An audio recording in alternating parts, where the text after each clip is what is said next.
Rise and shine, angels. It is another beautiful morning here with Waking Up to Grace. Make sure you got your cup of coffee, get you started for the day. And we have another guest speaker. We have Mr. Samuel Brandt, and he is going to be doing today's devotion. And for my devotion today, I would like to do a little article titled "The Stranger Who Stopped to Help." This is from the 5th Beatitude, and you'll find this in Luke chapter 10, verses 25 through 37.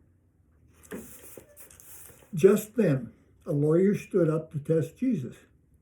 "Teacher," he said, "what must I do to inherit eternal life?" He said to him, "What is written in the law? What do you read there?" The lawyer answered, "You shall love the Lord your God with all your heart, and with all your soul, and with all your strength, and with all your mind, and your neighbor as yourself." And Jesus said to him, "You have given the right answer. Go do this, and you will live." But wanting to justify himself, the lawyer asked Jesus further, "Jesus, who is my neighbor?" Jesus replied, "A man was going down from Jerusalem to Jericho and fell into the hands of robbers, who beat him, stripped him, and went away, leaving him half dead. Now by chance, a priest was coming down that side of the road. He saw the poor man, and he walked to the other side of the road, because he could not afford to get himself ritually unclean. Likewise, a Levite, when he came to the place and saw him, also passed by on the other side of the road. But a Samaritan, while traveling, came near him, and when the Samaritan saw him, he was moved to pity. He went to him and bandaged his wounds, having poured oil and wine on them. Then he put the man on his own animal, brought him to an inn, and took care of him. The next day he took out 2 denarii, gave them to the innkeeper, and said, 'Take care of him for me. When I come back, I will repay you all that is extra that is owed.' Which of these 3 do you think was a neighbor to the man who fell into the hands of the robbers? The priest, the Levite, or the Samaritan?" He said, "The one who showed him the mercy." And Jesus said to the lawyer, "Go and do likewise." Your prayers related to the mercy beatitude will be challenged by the story Jesus tells in this passage. Even if you're familiar with this story, it's worth looking at again with new eyes because it's extraordinary.